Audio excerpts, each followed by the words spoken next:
hello.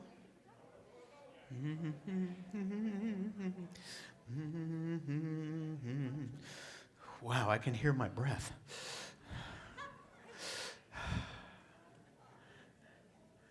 Well, we're about ready to go at it. Here we are. We are beginning tonight the beautiful journey through the Torah. Yay! Yay! Woo! Woo! All of that Wednesday evening that everybody's missed because they've been who knows where else, you're going to get it now on Friday nights and with a little bit added. And it's going to be awesome. I mean, I am like really excited, and I will do my best to hold it down a little bit because I don't want you to, think there's something wrong with me. And you know what? If you know anyone that you think, wow, they should be here, ask them. Bring your neighbors. People, there's people that are believers in Jesus that have never read Torah. They don't even know that the book is theirs, right? And we're going to do away with all of that tonight, all right? And this is where we always begin, and we'll do it again tonight. All together, here we go. Shema Yisrael, Yehovah Eloheinu, Yehovah Echad. Hear Israel, Yehovah our God. Yehovah is one. And we will love Yehovah our God with all our hearts, all our being, and all our resources. Amen. In other words, with all that we are. Tonight, we are beginning at the beginning, okay? And the name of this reading is up there. It's Bereshit, all right? Say that with me. Bereshit. It's like a bear that has a sheet over him, all right? Bereshit. And it means in the beginning. Now, that other word that's up there, parashat, means reading or portion that is being read. And since the days of Ezra in the Bible, Jewish and Israelite believers have read the Torah in 1 year, okay? And then they go back, and beginning at trumpets, they read it again, and then they read it again and read it again. And the idea is it gets in you. All right? Now, some of you got one of these tonight. How many of you got one of these? Raise your hand, okay? It can be a little confusing, and the reason is others of you have one of these, right? How many of you have one of these journals? Okay, the readings out of the Torah, Genesis, Exodus, Leviticus, Numbers, Deuteronomy, match in these. All of the other readings do not match. Okay? It's all right. Don't worry about it. Read what you want. The idea is go home and read your Bibles. Okay? Now, with this book, what it does, if you read all of the readings that are in there, you will read all of the Bible, Tanakh, and the New Testament in 1 year. And there are people that like to do that. I think it's an awesome idea to do that. Some years it's neat to do that. Other years maybe you want to, God leads you in another area. But when we're all reading together, then the messages that you're going to hear on Friday nights mainly, not always, but mainly are going to match what you have already read. Okay, so like you will do a reading. This reading ended like days ago, several days ago. But we're going to look at it tonight, all right? And what we're going to learn, I believe, are going to be like nuggets, okay? A nugget is something that you will learn, and you'll be like, I didn't know that. And maybe it'll make, some kind of amazing difference in your life. That really is the goal. The goal is not only that we learn things in our mind, although we need to do that. But the goal is that these nuggets will do something in us. When I really dug into reading Torah and studying it years ago, what happened with me is I got more amazed at the goodness and awesomeness of our God. All right, and of the Bible, that these writings would exist the way that they exist. And when you look at them in the original language, it adds a level to our walk that is gorgeous and beautiful. How many of you would like learning Hebrew? Okay, then you're in the right room. We're going to do a little of that as we go along. I'll do my best. Take it easy on you. You know, there won't be a quiz next week. In a month, there might. But next week, no.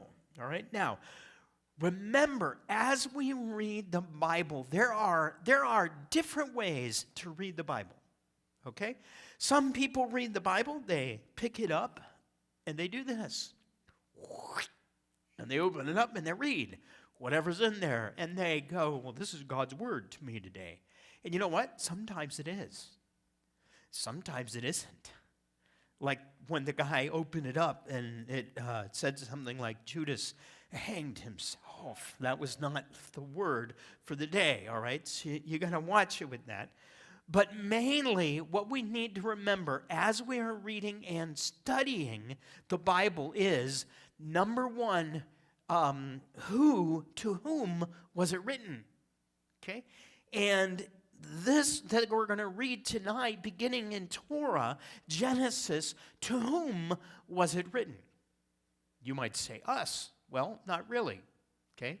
It was written to the Israelites, most likely the ones that got delivered out of Egypt. They heard the stories and then they were written down. All right? And why? Oh, this is what I want you to think about. Okay? What you are reading in Genesis and Exodus, all right, in the beginning that we're going to read about, I want you to imagine you have been enslaved for generations in a pagan world known as Egypt. The word Egypt, Mitzrayim, means confined, all right? You have been trapped in this world, and suddenly you are delivered through mighty miracles and wonders. And now you hear, in the beginning, God created the heavens and the earth. All right? This is what most likely the original audience of Genesis was learning. Number one, the identity of their deliverer. Okay, they didn't know this God. There were other gods in Egypt. There were many gods in Egypt, and they needed to learn all about their God. Their El is the Hebrew word. Say El. El, okay? That's the Hebrew word that means God. We'll learn more about that in a minute. They were learning about their own identity and history as Yehovah's people. Okay? They were learning about their ancestors. They were learning about Abraham and Isaac and Jacob and Noah and Joseph and all of these people that were in their family line. They were learning their stories. They were learning about them. And number three, and very importantly, they were learning of the extreme differences between Yehovah and the gods of Egypt. Okay? They needed to know that. And sometimes I believe we need to know the differences between our God and the gods of the world. Right? Amen?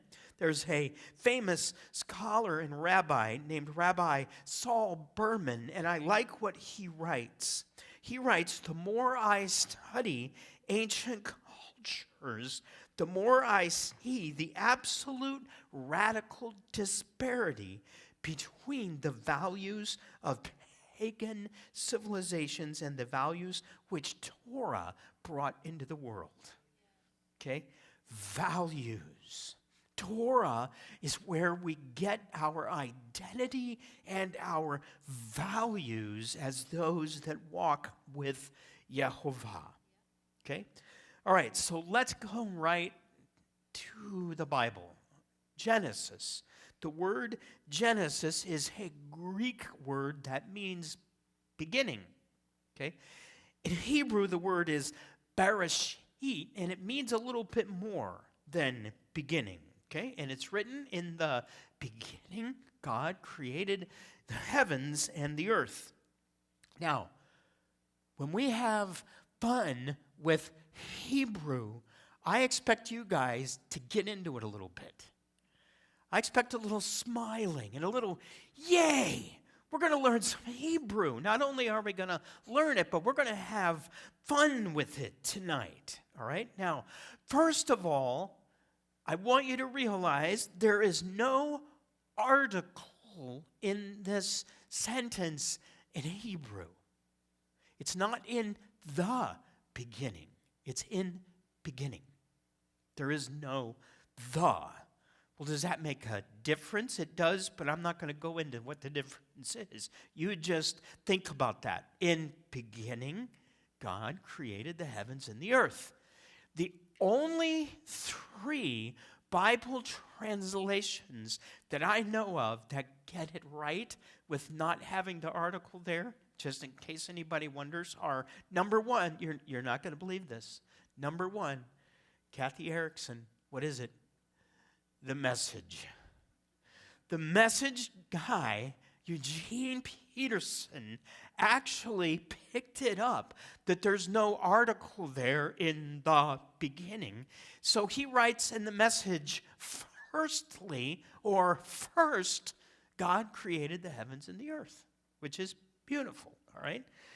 There are other translations that get it, I believe, right. The Jewish JPS translation gets it right, and believe it or not, the New Revised Standard Version, which some people call it the New Reviled Standard Version, but it's not that bad. But it gets that right. All right, now let's get into something a little bit more. In beginning, God created the heavens and the earth. Now, Hebrew is read right to left rather than left to right. And people always, they say, why is Hebrew backwards? Hebrew came first. So we're backwards. Okay?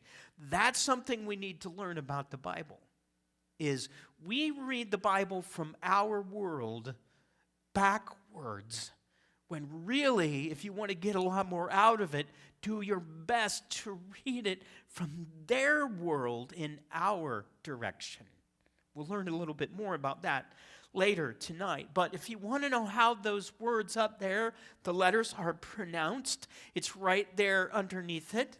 Okay, there's the English transliteration. Oh my goodness, he's using big words. Transliteration is how it sounds. It's not translation, it's transliteration.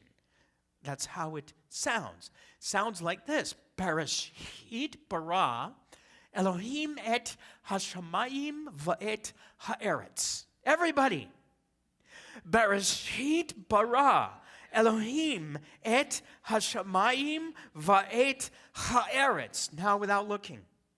Bereshit bara Elohim et hashamayim va'et haaretz.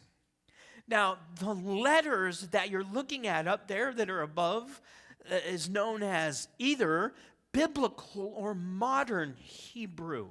If you were to go to Israel today, that's what the letters would look like. Okay? Modern Hebrew is biblical Hebrew, but those letters are based on Babylonian letters from when Judah went into exile, in case you want to know the history of it. But earlier, when they didn't have these letters, they had other letters that were pictures of animals or tools or parts of the body, and all of them have meaning, okay? A little bit like Egyptian hieroglyphics. And I realize I'm geeking out on you a little bit because I really do geek out on this stuff. When we were in Italy 7 years ago, we went to a museum. There was a museum of Egypt, and we found in that museum, we looked at writings in hieroglyphics, and I was like, oh, I want to be able to translate that. And then we had this, there was this shelf, and under glass, of idols from Egypt. They were gods of Egypt, and they were like that big. They were like little trinkets that you would have on your mantle or something like that, just little itty-bitty things. You know, normally you think of somebody's having an idol, somebody has a god, it's going to be this great big thing in their living room. Sometimes it's that big. Okay? Sometimes it's those little things that are there that are idols in our lives, right? Okay, now, let's look at this word, bereshit, in the modern Hebrew versus the ancient Hebrew. The modern Hebrew's there in the middle. The ancient Hebrew is down on the bottom. See how those look like things from life? All right, and this is what they look like. The letter right here is the letter bait, and that's supposed to look like you're looking down on a house or a tent, okay? And that letter means in, okay? Like you're in the house, right? Isn't that neat? The next letter, doesn't that look like some guy's head wearing a hat? It's a head of a man, and it means the head or highest, or it might just mean man, okay? The next letter is right there. That's an aleph, and it's supposed to look like an ox with the horns, and it means strong leader, like an ox. All right? The next one is right there. It looks like a W. It's not a W. It's a sheen, and it represents teeth. And I'm like, those teeth have been filed. And it means to eat or press or destroy. What you do when you bite down. Do you have any idea how much energy is in your mouth when you bite down on something? I found that out when I broke some molars biting down. It happens, all right? But that's what it means, press, all right? The next one, oops, hit the wrong button. The next one, right there, that one that looks like a guy laying down, that's actually supposed to be an arm that's doing this, okay? And it's the letter Yod, and it means work, hand that works. So here's my hand, and it's working. And the last letter, my goodness, that's Tav. What does that look like? A cross, and it means mark of the covenant or a cross. All the way back in Genesis, we're already looking at a cross as a mark of a covenant in the ancient language. That's wild. All right? Now that you know those letters, and there they are up there, we're going to put the meanings of them all together, and you get something like this. This is in word 1 of the Torah. Bereshit. The house of the highest God will be destroyed by his own hand on a cross. Are you all right? Okay. Now, there could be some little variations with that, but the bottom line is, from the first word in the Bible, he's letting us know he has a plan. He already knows the cross, the giving of the Son. When did that happen? He was slain from the foundation of the world. And here it is in the very first word in the Torah, in the Bible. Okay? Do I need to stop a minute? You're all right. Okay, next, something in Hebrew. Hebrew likes playing with letters. Okay? You know, you have those games in the magazines where you have word puzzles and things like that. They like to do that in Hebrew, and we can do that with any word in the Bible, but they really like to do it with Hebrew words. This is how it works. Okay, if you look at my name, that's just short version, my name, and you ask, how many other words can you make out of that name? All right, here are some examples.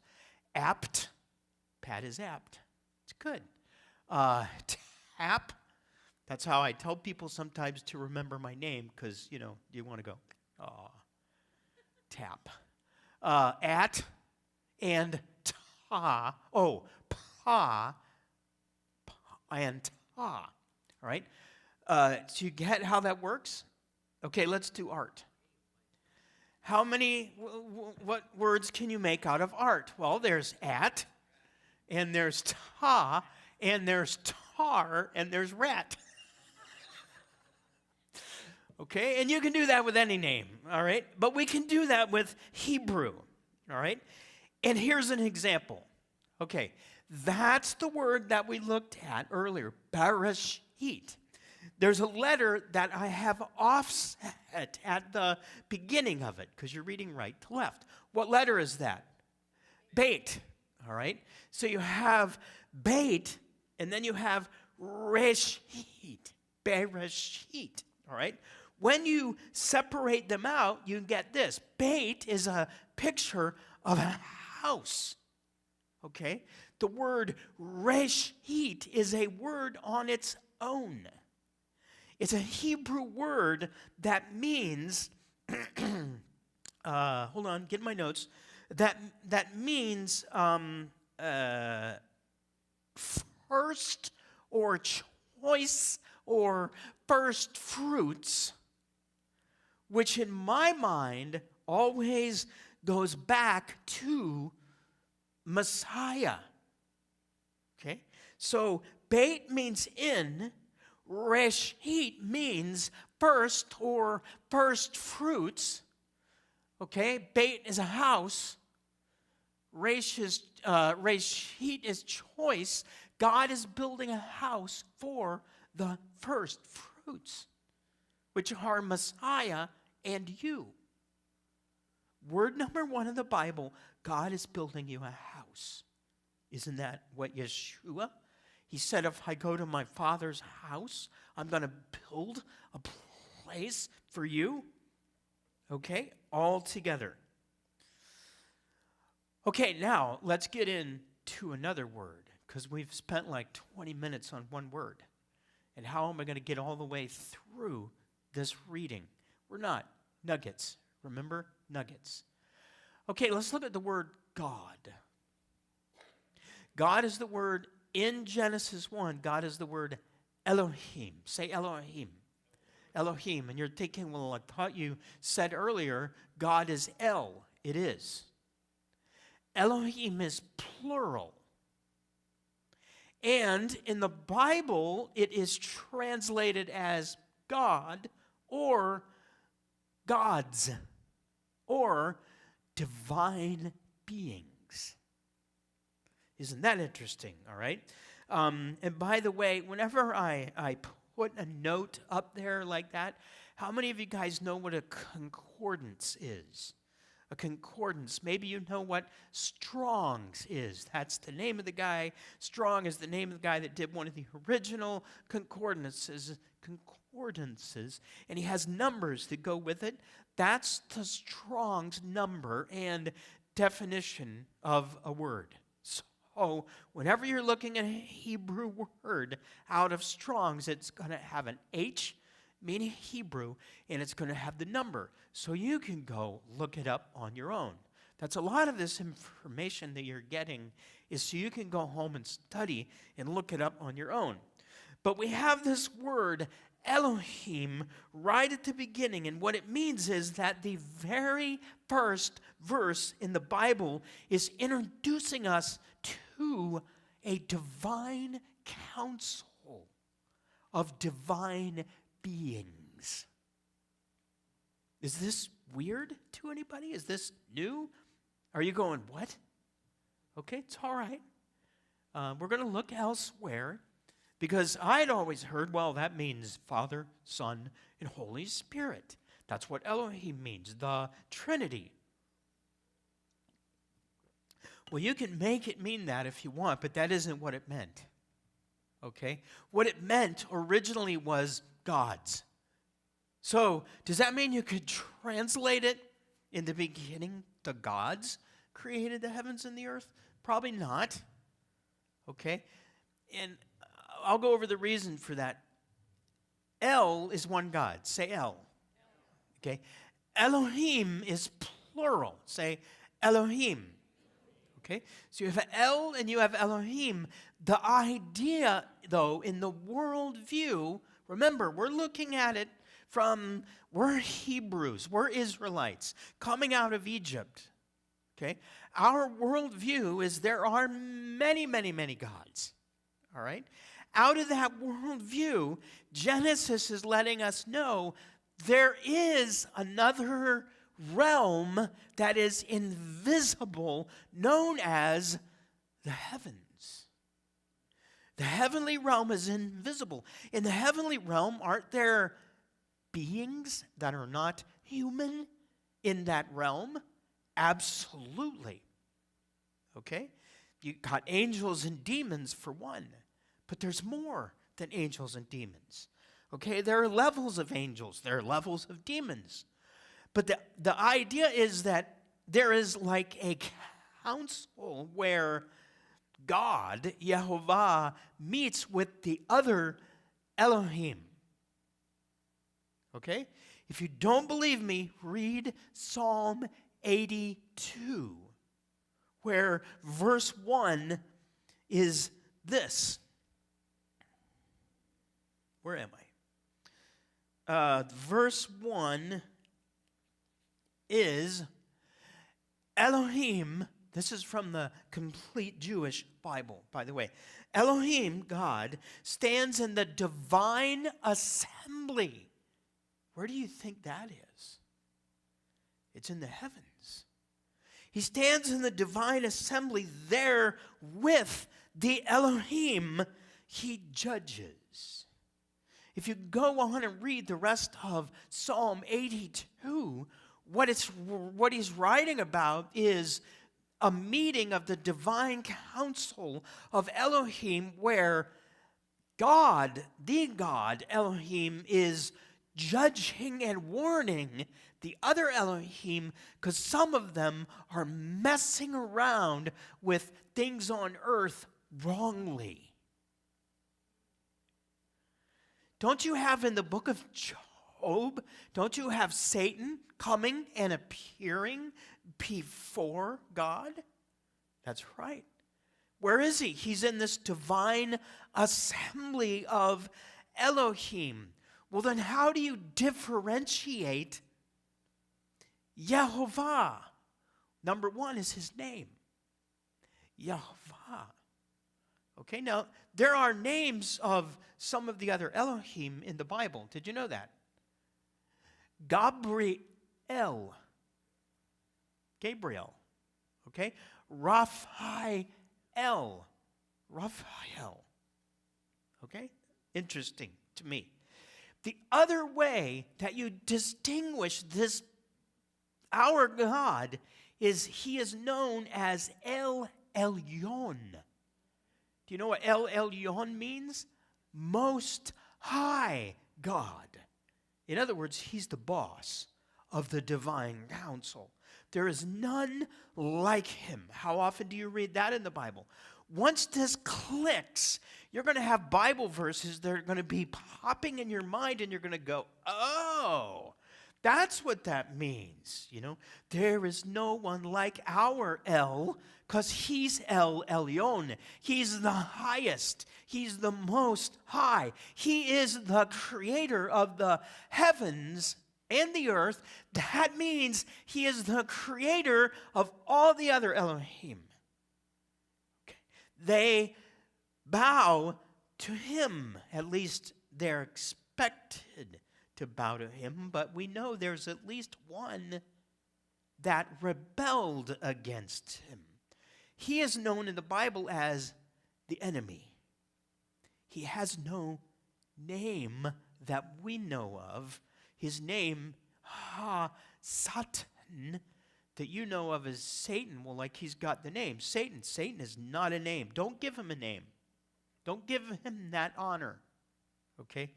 As a matter of fact, in Hebrew, well, there's really no capital letters anyway, but in Hebrew, he's not capitalized. And Satan means enemy, adversary, okay, accuser. All right. How are we doing on time? We're doing all right. All right, let's move on. Now that we've been sitting on that a little while, let's move on.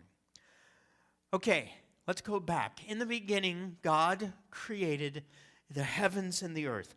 Elohim created the heavens and the earth. There it is in Hebrew again. You notice I have some letters, 2 letters that appear twice. In that Hebrew, they're bolden, okay? They are the letters Aleph and Tav, okay? So, Bereshit bara Elohim 8, they're pronounced 8, but in English, they are never translated. As far as I know, only one Bible has ever put the Aleph Tav in it, and that's the one known as the Et Sefer. It's a thick, big Bible like this that you could use as a weapon. All right, I mean, the corners of it, it's a hardbound, and corners of it would put your eye out. All right, but those letters put together are in grammar, Hebrew grammar, they mark something, but there's much more to this. The letter Aleph is the first letter in the Hebrew alphabet, or alphabet.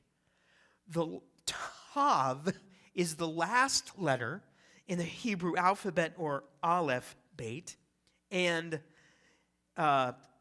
this idea of Aleph and Tav shows up in the book of Revelation, of all places, when God, Yahovah, says this: I am the Aleph and the Tav. Right?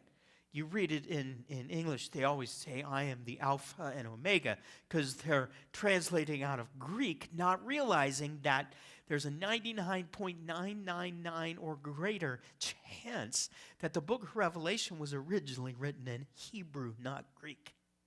Okay? 100%. All right? And if it was, then what you have, the words of God are not, I am the Alpha and Omega, the word, or I am the A and the Z. I am the Aleph and the Tav. And when you look back in Torah, you find out where this Aleph Tav is. It's like a mark that means something. There's the ancient letters, how it looked, the head of the ox, and the Tav, which looks like a cross. The Aleph means strong leader or God. Sometimes the Aleph simply means God.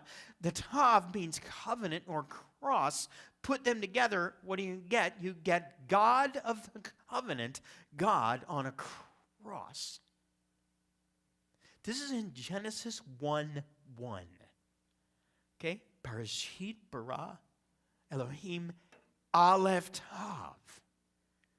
Created the heavens and Aleph Tav, the earth. Okay? All right, now we're going to go to the second verse. Strap on your seat belts, because here we go. The earth was unformed and void. Darkness was on the face of the deep, and the Spirit of God hovered over the surface of the water. Hovered is a word that means like an eagle, a mother eagle brooding over her eggs. Something's getting ready to happen, and the Ruach Elohim, the Spirit of God, is hovering there. But I want to look at these words, unformed and void. Okay? Unformed in Hebrew is the word tohu. Say that. Tohu. Void in Hebrew is the word bohu. Did you notice something about those words? Yes, right in Genesis 1:2, you have the beginning of Hebrew poetry, and it even rhymes. Okay, so really in the beginning, you have tohu and bohu. And look at what they mean. Tohu means confusion. All right? Unreality, emptiness, chaos, confusion, and desolation. Bohu means emptiness. Okay? What you have is two words that are almost synonymous. That happens a lot in the Bible, in Hebrew poetry. It's all over Psalms, it's all over Proverbs. You'll have an idea, then you'll have an idea right next to it that's like the exact same idea, but it uses a different word. It's Hebrew poetry. Tohu and bohu. But it's something else. Okay, it means something else. It means that in creating, God brings order out of chaos. There is a chaos in the heavens and the earth. They have been created, but now there's something going on that has brought a chaos, or other words, a confusion, unreality, and emptiness. There's a mess, and it's like darkness. Okay? God is going to create, but not only is he going to create, he's going to bring order, and he's going to bring divisions between light and dark, day and night, land and water, human and animal, good and evil, holy and unholy. Okay? So maybe you've heard God is a God of unity. God is a God that brings everything together. No. God is a God of unity in that he wants all of his children, Israel, to be in unity with one another. But God is a God of division in that there's light and there's dark, there's good and there's evil, there's right and there's wrong, there's holy and there's unholy, and that's from the very beginning of Genesis 1, when these divisions are beginning to be made. I like what Dennis Prager wrote about this. He wrote, preserving God's order and distinctions is one of man's primary tasks. The battle for higher civilization may be characterized as the battle between biblical distinctions and the human desire to undo many of those distinctions, like men and women. Okay, let's move on. Then Elohim said, "Let there be light," and there was light. God saw that the light was good, and God divided the light from the darkness. God called the light day, and the darkness he called night. So there was evening and there was morning one day. Notice that evening is beginning the day. The day begins in the evening in Genesis 1. This is why we have our Shabbat services on Friday night, because it's the beginning of Shabbat.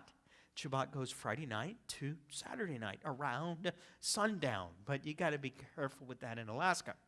The summer, that means your Shabbat is like really long. In the winter, it means it's really short. Okay, so we just do 5-ish or 6-ish, something like that. Anyway, there was evening and there's morning. Now, this word light, let there be light. The word light is the word or. Say or. Or. Or means to be or become light enlightened or enlightening. So it's about more than these lights. As a matter of fact, sun and moon weren't even created yet.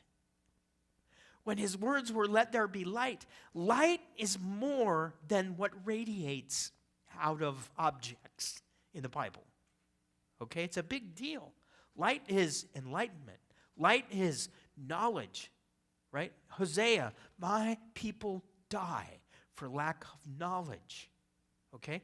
And we have this idea that, darkness and light. Light is good, darkness is bad. Well, I mean, you don't want your kids to be afraid of the dark, but evil things happen in the dark, don't they? Okay, but not in the light. In John's gospel, Yeshua's like, "Look, the people that want to follow me come to the light." And the reason people don't come to the light is they're worried their deeds might be exposed, right? So you have that idea, light and darkness. But there's something else in this verse that's incredible. And it's one of those where some English translations capture it, some do not, and it's the word seasons. Okay? Seasons is the Hebrew word moed. All right? God said, "Let there be," we're creating the sun and the moon now. God said, "Let there be lights in the dome of the sky to give light, to divide day from night, and let them be signs, season, days, and years." That word season is the word moed, which literally means appointed times or appointments. That means from Genesis 1, Elohim is letting us know that the main reason for the sun and the moon is so we might know his calendar. That's how it operates. You'll learn more about that next week when Art brings that message about the calendar, about the sun and the moon, and how they operate together. Okay? Moving on. God created humankind in his own image. In the image of God, he created him, male and female, he created them. God blessed them, and God said to them, "Be fruitful and multiply, fill the earth and subdue it, rule over the fish of the sea, the birds in the air, and every living creature that crawls on the earth." By the way, the number one command, or the first command in the Bible to human beings is right here. Be fruitful and multiply. That's like commandment number one. It wasn't about the tree. Although we're going to get to that one in a minute. But this idea that we're made in his image is mind-blowing to think about it. We're made in his image. Image, by the way, is the word tselem. Say that. Tselem. Tselem. And it means an image, form, a likeness, a shadow. Now, years ago, I was reading from Skip Moen, and I read something about this, and it rewired my mind about what image means. Because I would always think of image as like a mirror, like when I look in the mirror. Okay, but he reminded me that in Hebrew, everything is about verbs. So image is really like a verb. What does image mean if it's a verb? Well, we're just going to read something that he wrote. Okay, this is from Skip Moen. The definition of Tselem describes what it means to be human within the culture. In the Hebrew culture, what it means to be human is to act as the representative of the power of God. Since God's power is displayed in bringing order to chaos, creating, perfecting, discriminating, organizing, and nourishing life, behaviors that do not model these godly actions would be considered signs of non-human beings. I'll let that sit there a minute. In other words, to act as God's imager in the world is what it means to be human. If I'm not acting as God's imager, I'm not really at the level of being human. His image is about his actions. Okay? Are you all right with that one? There's more. Okay? Because there's the word, let them rule.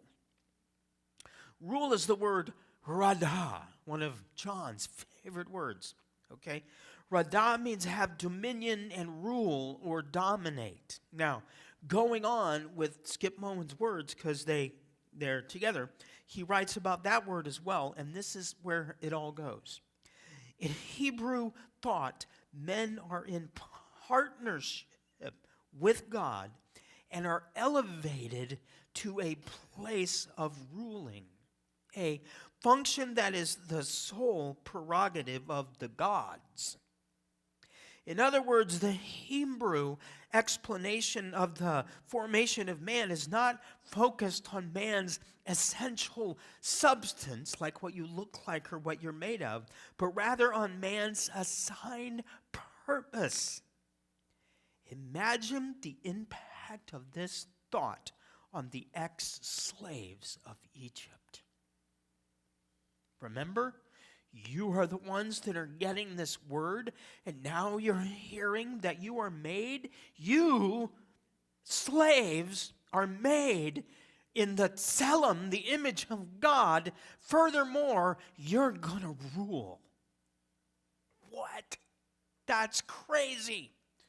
We're going to rule. How are we going to rule? Well, you're going to end up being a kingdom of priests. Okay? A holy nation. We're going to learn about that in Exodus. You're going to be learning about tzitzit. Why did the Israelites, why did they have to wear the tzitzit? 2 reasons. One is remind them of his commandments, but the other was in the ancient world, only royalty wore fringes on their clothing. So way back in the beginning in Genesis, he's letting you know, he was letting the slaves out of Egypt know, in my eyes, I have a job and a purpose for your life, and it's not being a slave. It's ruling, it's reigning, it's being my representatives, my imagers on earth. Isn't that beautiful? Then at the very end of this first creation account, you read, God blessed the 7th day and separated it as holy, because on that day God rested from all his work which he created so that it itself could produce. All right? Shabbat, Sabbath, does not appear first in the 10 Commandments. It's in the creation. It's in the very nature of the heavens and the earth. So when we participate in Shabbat, we are participating in our purpose. It's beautiful. Okay? All right. Going on a little bit more. Genesis 2:7. Then Adonai, God, formed a person, which in Hebrew is the word Adam, from the dust of the ground, which is the Hebrew word Adamah. Did you ever wonder where Adam got his name? Dirt. Formed him out of the dirt of the ground. Okay? And breathed into his nostrils the breath of life. So the man became a living being. So isn't that's a neat picture? That's like, you could make a movie out of that, right? Forms the man like this and then breathes into him the breath of life, and the man comes alive with spirit, with breath in him. The Hebrew words for breath of life are nishmat chaim. Nishmat chaim, and they are only used for human beings. No other of God's creation has the nishmat chaim, the breath of life in them. Well, then Adonai, God, gave the person this order. You may freely eat from every tree in the garden except the tree of the knowledge of good and evil. You are not to eat from it, because on the day you eat from it, it will become certain that you will die. In Hebrew, if you want emphasis, you double a word. Okay? So the word freely eat is the word achal, and when you're reading it in Hebrew, it's achal, achal. The word die is the word mut. When you're reading in Hebrew, it's mut, mut. Okay? So literally, it's when you eat of this, you can eat of anything you want. Eat. But if you eat of that, on the day you eat of that, you will die. Okay? That's not good news. Well, it's just news. That's just the way it is. But then what's very interesting is immediately following this command not to eat of that, we have this, Adonai. God said it's not good that the man or the person should be alone. I will make him a companion suitable for helping him. Okay, a lot of you guys know the words there for companion suitable are edzer. Edzer means a strong helper. The word edzer is used most often in the Bible to mean God. He is our edzer. He is our helper. But now he's making an edzer for the man. The other word is neged. The word neged means in front of, in the face of, or opposite to. Could you stand up here for a minute? Okay. Isn't that nice? We're together. I am Adam. I am the dirt man. This is the edzer kenegdo, the strong helper that has been given to me to be like this to me. Why? Why like this? Well, here's one reason. That's one reason. I can do that too. But the other reason is the woman is taken out of the man. That means that the man never really sees who he is clearly except in the woman. She lets me know who I am. She helps me to know who I am. And the reason she's opposite or against me, the idea is there's certain roads that I go down in life that are the wrong road, and her job is to go, hey, buddy, you're going down the wrong road. Okay? However, when I'm going down the right road, her job is to look at me and smile because I'm going down the right road. Thank you, my edzer. All right? And what is it that she helps the man with?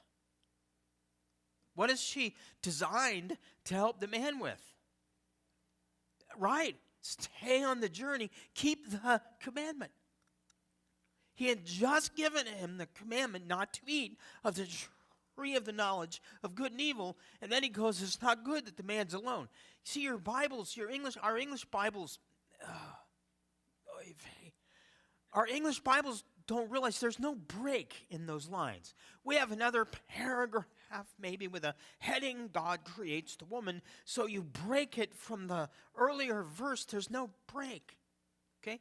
Eat of that, you you can eat of anything, but don't eat of that or you're die. And you know what? It's not good that the man's alone. I'm going to make him somebody that can help him. Otherwise, he's just going to eat and die, and eat and die. Okay? So now you get an idea of how bad, how devious, how horrible it was what the serpent did. The serpent went to the edzer. The serpent didn't go directly to the man. Now, the man in the garden wasn't doing his job because earlier he had been given the job of watching over the garden, guarding it, and he didn't. Okay? The serpent comes into the garden, but the serpent goes to the edzer and messes with the edzer's mind. by using words, by lying. Satan is the father of lies. Jesus, Yeshua, said he's been lying since when? The beginning. You mean he's in Genesis? Yep. And he's lying. Right in the garden, he's lying to the woman about the words of God. Okay? He deceives the woman into thinking and believing that God is like holding out on them. God's not given her what she needs to be able to do her job. And so you read this, when the woman saw that the tree was good for food, and that it was pleasing in appearance, and that it was desirable for making one wise.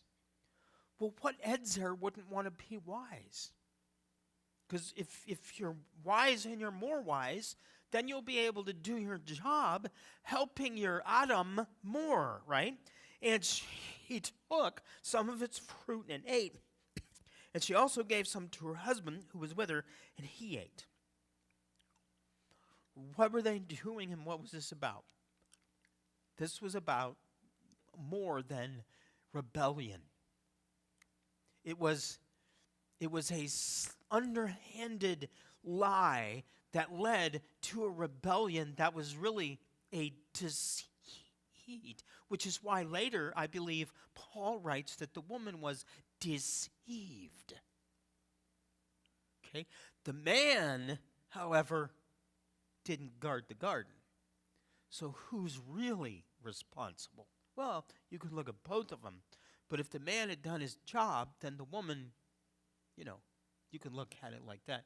And you can look at this from a lot of different angles. But the bottom line is, when you eat of the tree of the knowledge of good and evil, this is what you're doing. You are saying to God, I'm the one that will determine good and evil, not you. Okay?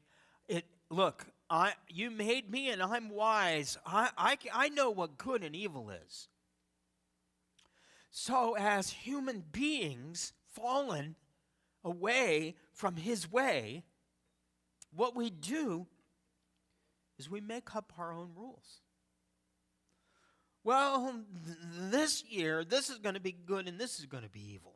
10 years from now, it'll be something else. Right? This is going to be right and this is going to be wrong. But all of that's just relative, right and wrong. Oh, is it? That if Eve, Hava, if you would have interviewed her, on that day, she would have said something like this. You know what? That serpent led me to believe that everything is relative. And I learned that it isn't. Okay? Because in the day they ate of it, they began to die. Moot. And the whole creation began to go downhill. So you have Cain and Abel. What happened? Well, now we have things working in the world like jealousy and bitterness and anger and lying. And so what happens in the very next chapter of Genesis, Cain murders Abel. By when you get to Noah, which you're reading about right now, if you're following the readings or you just read about him, when you get to Noah, it says the whole earth was corrupt and filled with violence. Why? Because they opened the door and let him in. Okay, last little word here is good news. Even in the middle of all this, it says that Yehovah came to the garden. He said, "Where are you?" And Adam goes, "Well, I was afraid because I was naked, so I was hiding." Well, they were already naked, right? But what does naked mean? Naked means transparent. Okay, there was no hidden agenda. There was nothing being hidden. They were open. They were naked. They were transparent. But the moment they disobeyed, boom, they're hiding. Not only are they hiding from God, they're hiding from one another. Haven't you noticed that in relationships? That's like what we do? We hide from one another, okay? The whole idea of getting married is you're learning to open up to one another. You're learning to be transparent. Because at the end of the second chapter in Genesis says they were both naked and they were not what? Ashamed. Okay? That has to do with a lot more than you're naked. Okay? That's deep, man. All right? So, Adonai, God, made garments of skin for Adam and his wife and clothed them. He killed an animal, took the hide off the animal, and covered over them. Okay? This is a beginning, another picture of Messiah and atonement and the grace and goodness of God. And the last verse in Genesis 3 is the other one. All right? He drove the man out and placed at the east of the Garden of Eden the cherubim and a flaming sword which turned in every direction to guard the way to the tree of life. He did not give up on them. He did not kill them on the spot. There's a way back. Okay? And this is the deal. The rest of the Torah, as a matter of fact, the rest of the Bible shows humans the way back. Okay? The rest of everything you're going to read is about the way, and it's the way back. The way back to where? The garden. Isn't that amazing? Isn't that cool? All right. Anybody have any questions or something like that? I hope you learned something, at least one thing tonight. Yes. Normally when you think he's guarding, he's preventing people from getting there. Right. That's why he's guarding the way. He's guarding the way. Preserving the way. Yes. Guarding the way. See, we always had it pictured, I am guarding the way back because nobody's allowed in here. Well, they weren't allowed in there yet, but they will be allowed in there, so he's guarding the way. That's like the words when Yeshua said, I am the way, the truth, and the life. Nobody comes to the Father but through me. We picture that as Jesus going, nope, you're not getting there unless you come through me. Okay, that is not right. That's not the right view. Yeshua is the one going, come on, I'll take you there. Okay, there's a way back. Here's the way. Yes, Holly. So I know that language is alive and it changes and vocabulary is added and deleted and stuff like that. But I'm wondering, why did the entire symbols of the Hebrew language change? Because as to my knowledge, our alphabet has not changed. That's an excellent question. Okay, our alphabet has. Our alphabet, believe it or not, is based on the ancient Hebrew. All right, all of the alphabets in the Middle East area, all of the alphabets there originated in Canaan area, and you have different names to them, like Sumerian and Akkadian and things like that. But if you look at them, they're almost identical. Okay, but they have pictures of animals, pictures of people, pictures of objects, and it may be, this is what I believe, it may very well be that when Yehovah gave the commandments on Sinai and wrote them down, the verse in Exodus said he gave them the tablets and the language. That's right about when the next language changed from pictures of animals and things like that, because we're not to make graven images, into lines and dashes and things that look a little bit more like our language today. And then Babylonians did it again, changed it again. But yeah, it develops and the letters change and develop. So, very good question. But that was a neat verse when I read that. Miles Jones, in one of his books about the writing of God, is the one that read that verse in the Bible and brought it up. And for me, it was like, I've read that 100 times, and I've never read that. I never saw that God gave them not only the commandments, but he gave them a written language, letters, that they could learn and write. So it was about more than commandments. I am going to make you literate. Okay, and math. Numbers involved with those letters as well. So there's a lot more going on than meets the eye. Yes. Oh, wow. Phone guy. No.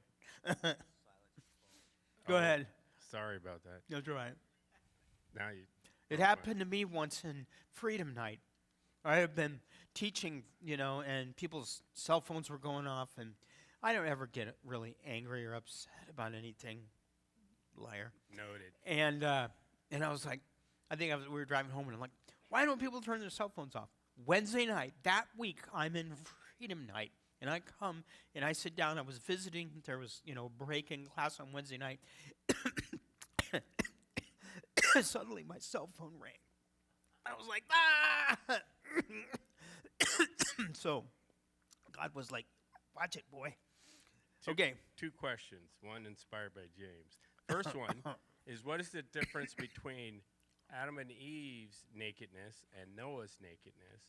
And then the other one is, the Bible says, heaven and earth shall pass away before one jot or tittle is removed from the Bible. So why is it okay for us to call Yeshua by different names, God by different names? Because throughout the Bible, they are so detailed of how we're supposed to worship our Father.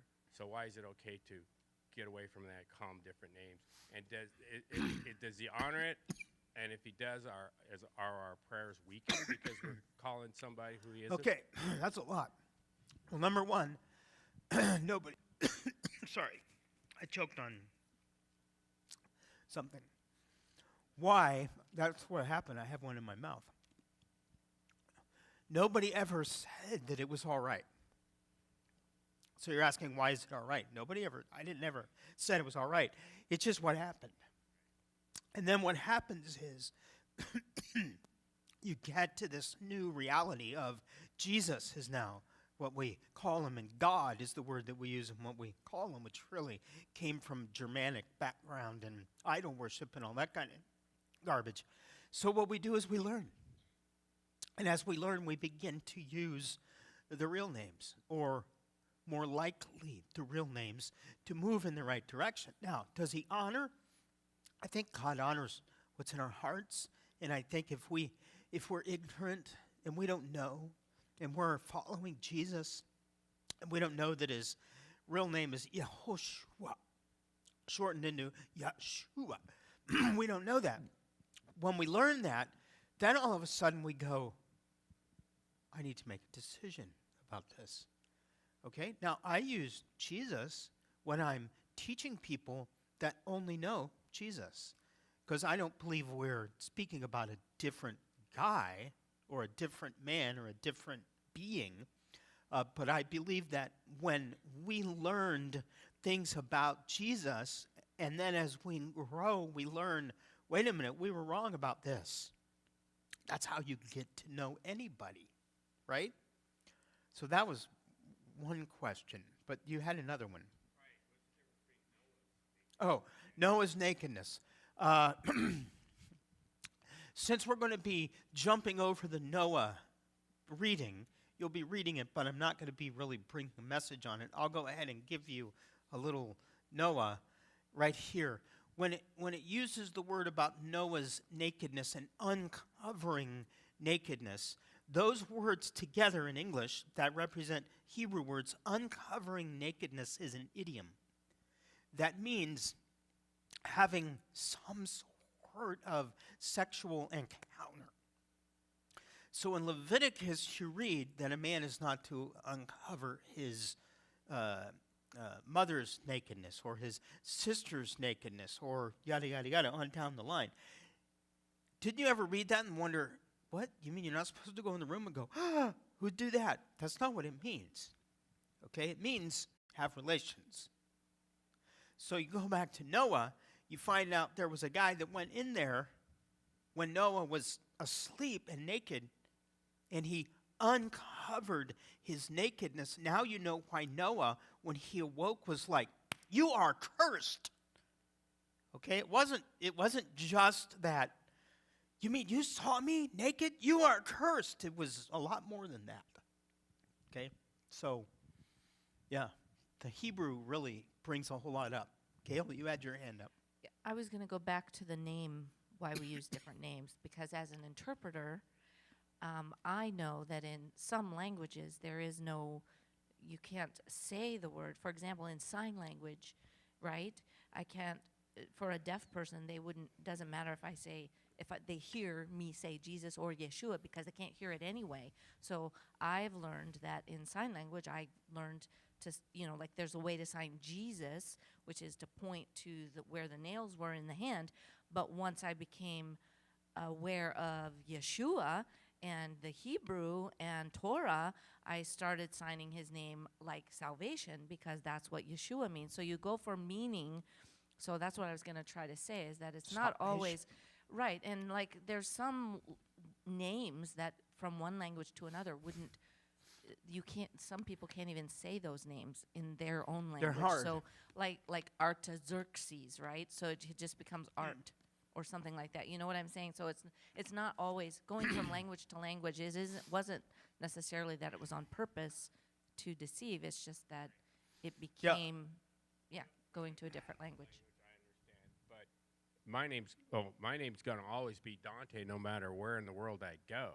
And because it doesn't have a meaning like laborer or pilot, Right. Then because if I were a pilot or you describe me by my job as a lineman, and over there lineman could be something else, but if I'm drowning and I see my dad over there or something, if I call Bob or Billy, it might not work.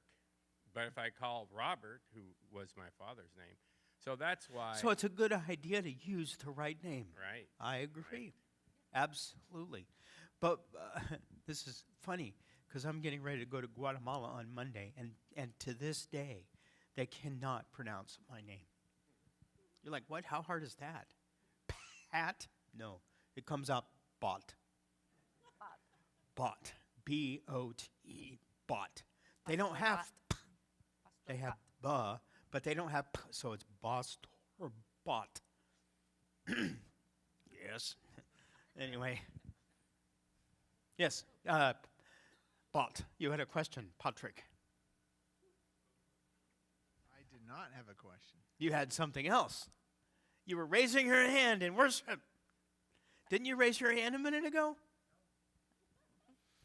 Thank you very much. Okay. Oh, over here. Now Ezekiel getting in the mix.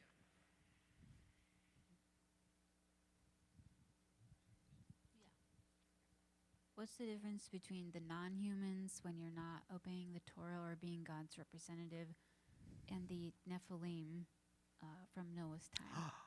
Well, here's what I think. I don't know a whole lot about Nephilim. What's the difference between non-humans and Nephilim? Nephilim, excuse me. Nephilim, I believe, are Elohim gone bad. They are part of the divine council that rebelled and are joined now with Satan, demons, principalities, rulers, Nephilim, all in there. Okay? Humans that are less than human because they're not imagers is another matter. And you got to watch it. It can be a little dangerous. James, in his letter, writes that humans are created in the image of God. I believe that means they are created in order to be the image of God. But if you're not doing what you're created to do or be, then what are you?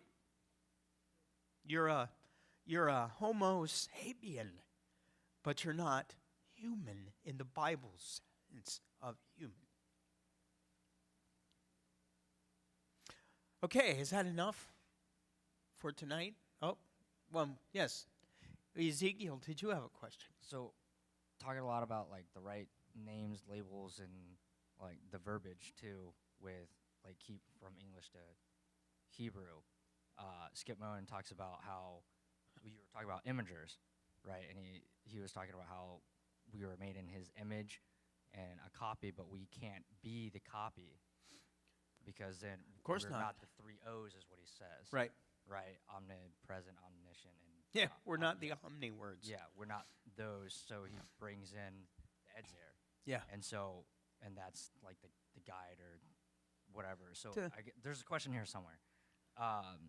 Is there like a sense of duality by his design between Elohim and Yeshua when he's bringing in J- like us and You just the- took this can of worms and opened it like this and went, phew. That's a really good question. And that's a long can of worms that I have to get to later to answer that. right? Because then that The goes sense into of like, duality, yeah, and the answer is yes and no. yeah, right. Because like we're the whole like God's bride, and then that Yes. whole Yes. duality too. That's deep Yeah. and really good. And, you're very what? With what? Well, you.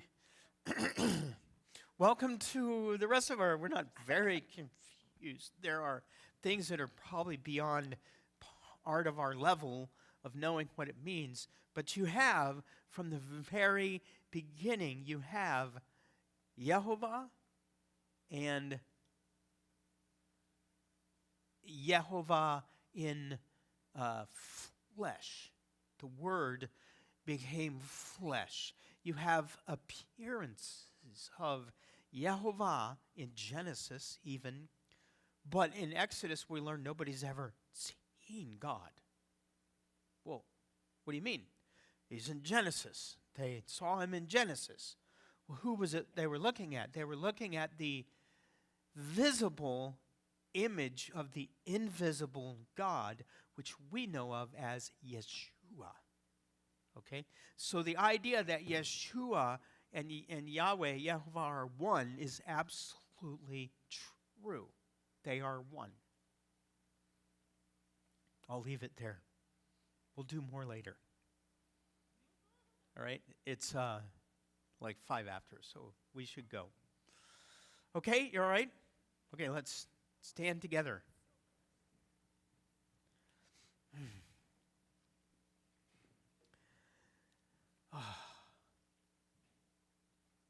Yehovah will bless you and keep you. Yehovah will make his face shine on you and be gracious to you. Yehovah will turn his smiling face toward you and give you shalom. Yivarechecha Yehovah ve'yishmerecha Yair Yehovah panhaveleka vikuneka Yisa Yehovah panaveleka viasem leka shalom.